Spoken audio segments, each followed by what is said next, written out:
Currently, Earth.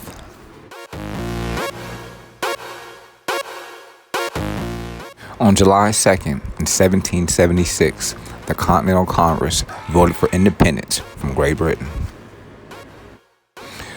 On this date, the Second Continental Congress assembled in Philadelphia.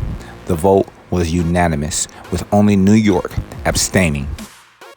The resolution had originally been presented to Congress on June 7th, but it soon became clear that New York, New Jersey, Pennsylvania, Delaware, Maryland, and South Carolina were as yet unwilling to declare independence, though they would likely be ready to vote in favor of a break with England in due course.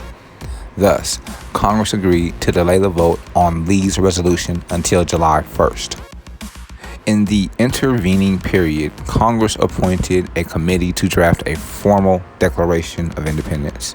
Its members were John Adams of Massachusetts, Benjamin Franklin of Pennsylvania, Roger Sherman of Connecticut, Robert R. Livingston of New York, and Thomas Jefferson of Virginia. Thomas Jefferson, well known to be the best writer of the group, was selected to be the primary author of the document, which was presented to Congress for review on June 28, 1776. On July 1st, 1776, debate on the Lee resolution resumed as planned, with a majority of the delegates favoring the resolution. Congress thought it of the utmost importance that independence be unanimously proclaimed. To ensure this, they delayed the final vote until July 2nd, when 12 colonial delegations voted in favor of it, with the New York delegates abstaining, unsure of how their constituents would wish them to vote. John Adams wrote that July 2nd will be celebrated as the most memorable epoch in the history of America. Instead, the day has been largely forgotten in favor of July 4th, when Jefferson's edited Declaration of Independence was adopted.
On July 2nd, in 1839, enslaved Africans on the Cuban schooner Amistad rise up against their captors and seize control of the ship, which had been transporting them to a life of slavery on a sugar plantation at Puerto Príncipe, Cuba.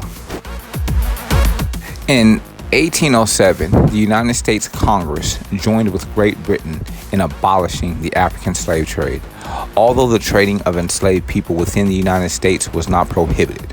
Despite the international ban on the importation of enslaved Africans, Cuba continued to transport captive Africans to its sugar plantations until the 1860s, and Brazil to its coffee plantations until the 1850s.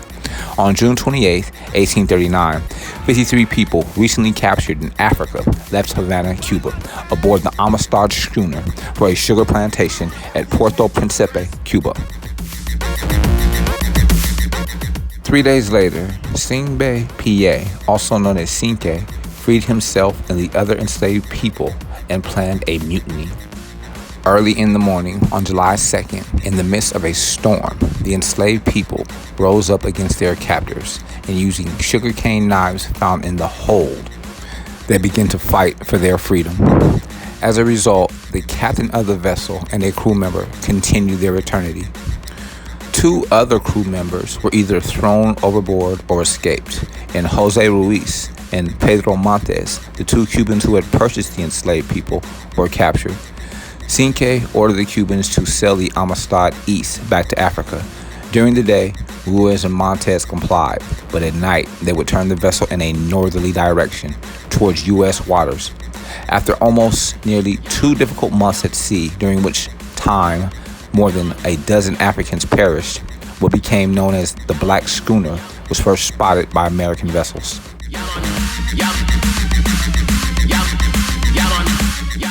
On August 26, the USS Washington, a U.S. Navy brig, seized the Amistad off the coast of Long Island and escorted it to New London, Connecticut. Ruiz and Montes were freed, and the Africans were imprisoned pending an investigation of the Amistad revolt. The 2 Cubans demanded the return of their supposedly Cuban-born enslaved workers, while the Spanish government called for the Africans' extradition to Cuba to stand trial for piracy and murder. In opposition to both groups, American abolitionists advocated the return of the illegally bought people to Africa. The story of the Amistad Mutiny garnered widespread attention, and U.S. abolitionists succeeded in winning a trial in a U.S. court. Before a federal district court in Connecticut, Sinke, who was taught English by his new American friends, testified on his own behalf. On January 13, 1840, Judge Andrew Judson ruled that the Africans were illegally enslaved, that they would not be returned to Cuba to stand trial for piracy and murder, and that they should be granted free passage back to Africa. The Spanish authorities and our 8th president, Martin Van Buren, appealed the decision, but another federal district court upheld Judson's finding. President Van Buren, in opposition to the abolitionist faction in Congress, appealed the decision again. On February 22, 1841, the U.S. Supreme Court began hearing the Amistad case. U.S. Representatives John Quincy Adams of Massachusetts, who had served as the 6th President of the United States from 1825 to 1829, joined the Africans Defense Team. In Congress, Adams had been an eloquent opponent of slavery, and before the nation's highest court, he presented a coherent argument for the release of Sinke and the 34 other survivors of the Amistad. On March 9th, in 1841, the Supreme Court ruled with only one dissent that the Africans had been illegally enslaved and had thus exercised a natural right to fight for their freedom. In November, with the financial assistance of their abolitionist allies, the Amistad Africans departed America aboard the Gentleman on a voyage back to West Africa. Some of the Africans helped establish a Christian mission in Sierra Leone, but most, like Sinke, returned to their homelands in the African interior. One of the survivors, who was a child when taken aboard the Amistad, eventually returned to the United States. Originally named Margaret, she studied at Ohio's integrated and co-educational Oberlin College in the late 1840s before returning to Sierra Leone as evangelical missionary Sarah Margaret Kenson.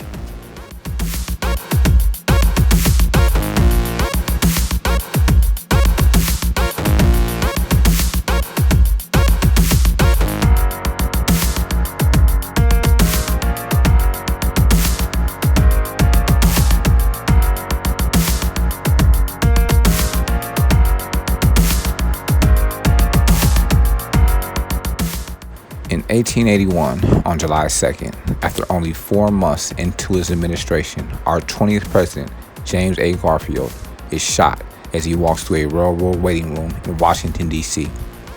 His assailant, Charles J. Guiteau, was a disgruntled and perhaps deranged office seeker who had unsuccessfully sought an appointment to the U.S. consul in Paris.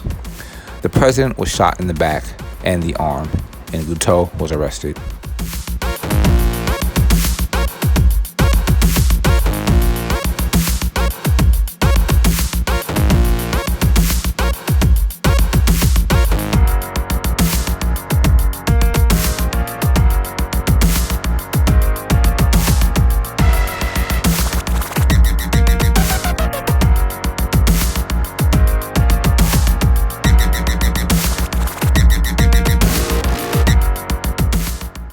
Garfield, mortally ill, was treated in Washington and then taken to seashore at Albeit, New Jersey, where he attempted to recuperate with his family. During this time, Vice President Chester A. Arthur served as acting president. On September 19, 1881, after 80 days, President Garfield continued his eternity.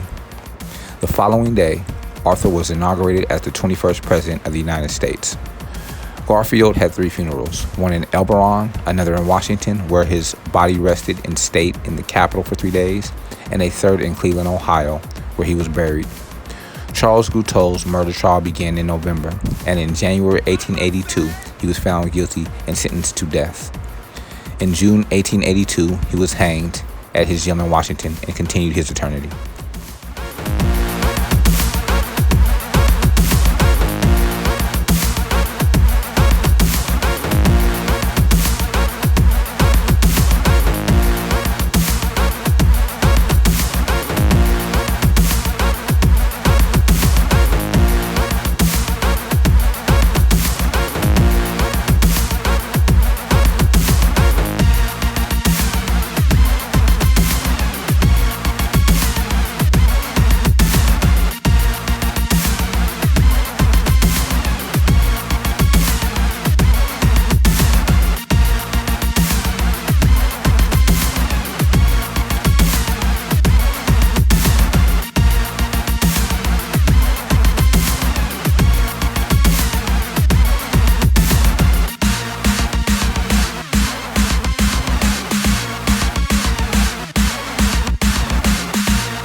On July 2nd, in 1937, the Lockheed aircraft carrying American aviator Amelia Earhart and navigator Frank Noonan is reported missing near Howland Island in the Pacific. The pair were attempting to fly around the world when they lost their bearings during the most challenging leg of the global journey, Lae, New Guinea, to Howland Island, a tiny island 2,227 nautical miles away in the center of the Pacific Ocean. The U.S. Coast Guard cutter Itasca was in sporadic radio contact with Earhart as she approached Howland Island and received messages that she was lost and running low on fuel. Soon after, she probably tried to ditch the Lockheed in the ocean. No trace of Earhart or Noonan was ever found. Amelia Earhart was born in Atchison, Kansas in 1897. She took up aviation at the age of 24 and later gained publicity as one of the earliest female aviators. In 1928, the publisher George P. Putnam suggested Earhart become the first woman to fly across the Atlantic Ocean. The previous year, Charles A. Lindbergh had flown solo non-stop across the Atlantic. and Putnam had made a fortune off Lindbergh's autobiographical book, We. In 1928 of June, Earhart and two men flew from Newfoundland, Canada to Wales, Great Britain. Although Earhart's only function during the crossing was to keep the plane's log, the flight won her great fame, and Americans were enamored of the daring young pilot. The three were honored with a ticker tape parade in New York, and Lady Lindy, as Earhart was dubbed, was given a White House reception by our 30th president, Calvin Coolidge. Earhart wrote a book about the flight for Putnam, who she married in 1931, and gave lectures and continued her flying under her maiden name. On May 20th, 1932, she took off alone from Newfoundland in a Lockheed Vega on the first solo non-stop transatlantic flight by a woman. She was bound for Paris but was blown off course and landed in Ireland on May 21st after flying for more than 2,000 miles in just under 15 hours. It was the 5th anniversary of Lindbergh's historic flight, and before Earhart, no one had attempted to repeat his solo transatlantic flight. For her achievement, she was awarded the Distinguished Flying Cross by Congress. 3 months later, Earhart became the first woman to fly solo nonstop across the continental United States. In 1935, in the first flight of its kind, she flew solo from Wheeler Field in Honolulu, Hawaii, to Oakland, California, winning a $10,000 reward posted by Hawaiian commercial interests. Later that year, she was appointed a consultant in careers for women at Purdue University, and the school bought her a modern Lockheed Electra aircraft to be used as a flying laboratory. On March 17th in 1937, she took off from Oakland, California, and flew west on an around-the-world attempt. It would not be the first global flight, but it would be the longest, 29,000 miles, following an equatorial route.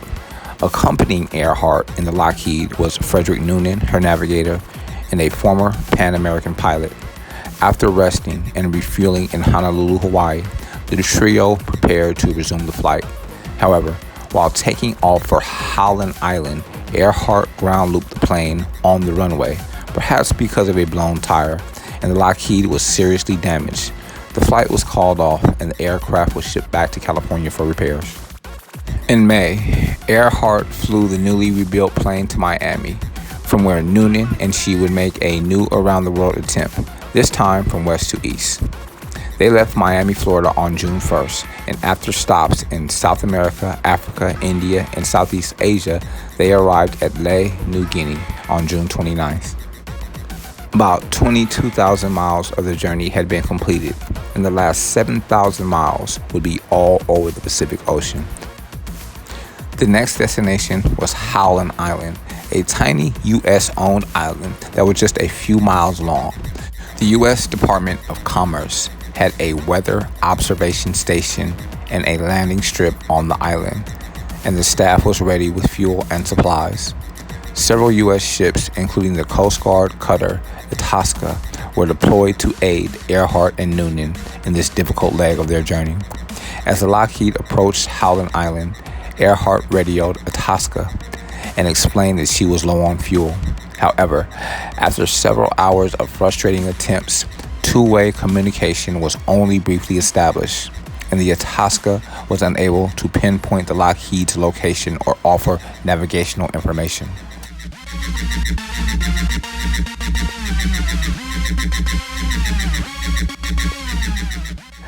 Earhart circled the Itasca's position but was unable to sight the ship, which was sending out miles of black smoke. She radioed, quote, 1/2 hour fuel and no landfall, unquote, and later tried to give information on her position. Soon after, contact was lost, and it's presumed that Earhart tried to land her Lockheed on the water.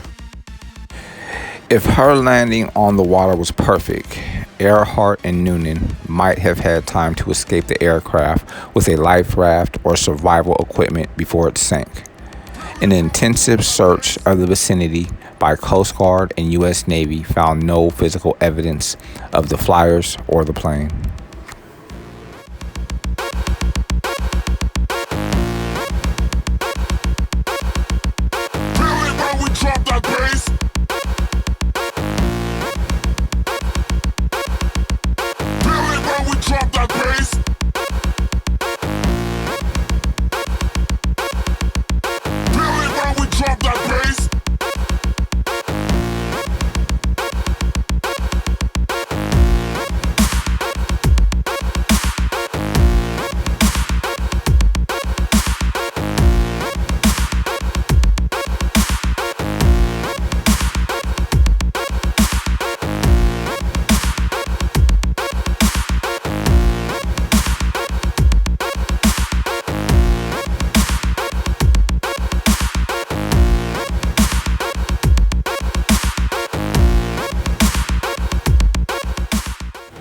On July 2nd, in 1964, our 36th president, Lyndon B. Johnson, signed into law the historic Civil Rights Act in a nationally televised ceremony at the White House.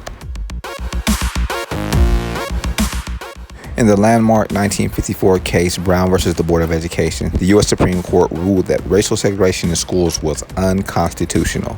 The 10 years that followed saw great strides for the Black American civil rights movement, as nonviolent demonstrations won thousands of supporters to the cause. Memorable landmarks in the struggle included the Montgomery bus boycott in 1955, sparked by the refusal of Alabama resident Rosa Parks to give up her seat on a city bus to a white woman. I'd also like to give proper credit to the 15-year-old girl who committed the action 9 months before Rosa Parks, Claudette Colvin. This brave young woman refused to give up her seat to a white woman who felt she was entitled. If this headline had received more publicity, the psychological effects of a call to action distributed by a 15-year-old teenage girl would theoretically be exponentially more powerful than if the actions were committed by an adult woman.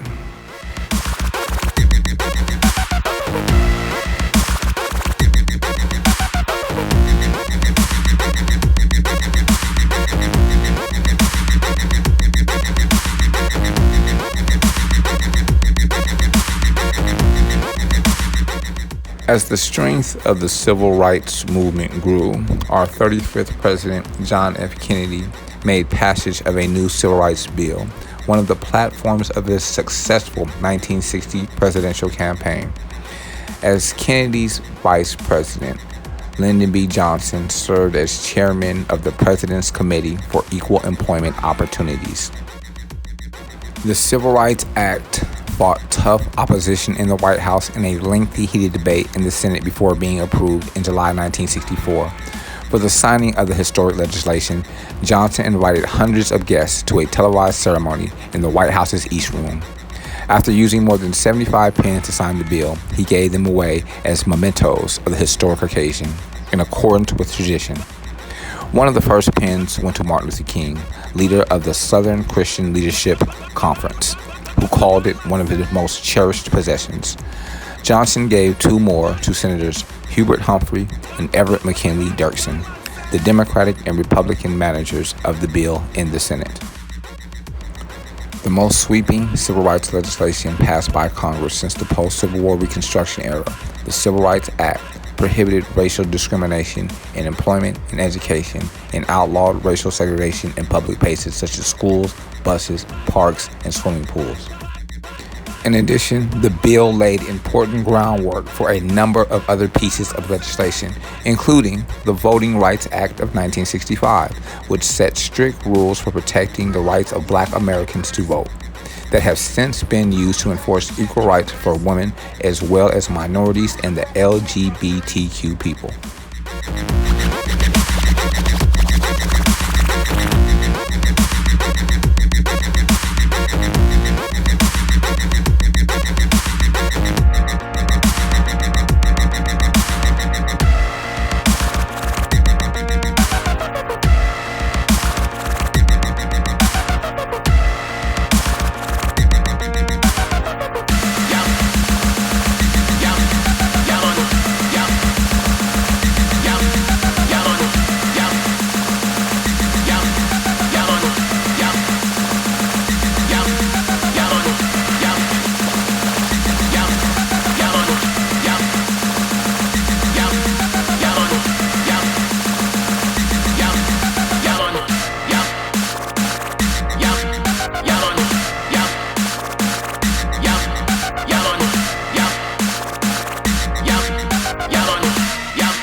On July 2nd, in 1992, the most awesome theoretical physicist, Stephen Hawking, breaks British publishing records when his book, A Brief History of Time, remains on the non-fiction bestseller list for 3.5 years, selling more than 3 million copies in 22 languages. A Brief History of Time explained the latest theories on the origins of the universe in language accessible to educated lay people. The book was made into an acclaimed documentary in 1992, which focused largely on Hawking's own story. Diagnosed with Lou Gehrig's disease in his 20s, Hawking was told he only had 2 years to live on Earth. Despite the sobering prognosis, Hawking pursued his studies in theoretical physics, married, and had a son. Eventually, his disease left him paralyzed except for his left hand. He was able to speak, although his speech was difficult to understand, until he underwent a tracheotomy in 1985 during a bout with pneumonia. Afterward, he replied on a mouse-controlled voice synthesizer, which improved the clarity of his speech. His familiar synthesized voice can be heard in the Brief History of Time documentary, the popular Pink Floyd song Keep Talking, and Simpsons episode 22, season 10, which aired on May 9th, 1999. A recipient of the Presidential Medal of Freedom and numerous other honors, Hawking wrote several additional popular science books, including Black Holes and Baby Universes and Other Essays in 1993, and The Grand Design in 2010, which he co-wrote with fellow physicist Leonard Mlodinow. He was known for his scientific contributions to cosmology and quantum gravity and was affiliated with the University of Cambridge and the California Institute of Technology, among other institutions. He continued his eternity on March 14, 2018 in Cambridge, England. Before Stephen Hawking continued his eternity, he mentioned something that the human race needs to truly consider. He estimated that we, the human race, have about 100 years to complete the technology of space travel vehicles that can navigate and travel in zero gravity. We need this to claim more planets. We are the awesome, ever-expanding human race. My studies in environmental science compel me to agree with Mr. Hawking. In fact, I believe we may have less than 100 years, or the Earth will cleanse itself, engendered by the stress of its inhabitants, like it has done several times in its long history.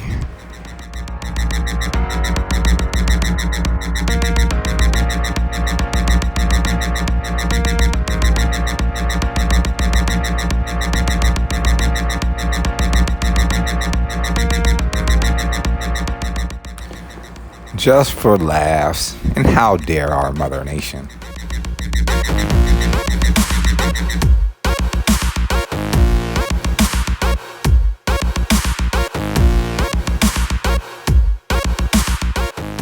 Happy 2nd and 4th of July to all who will celebrate the formal birth of my awesome country.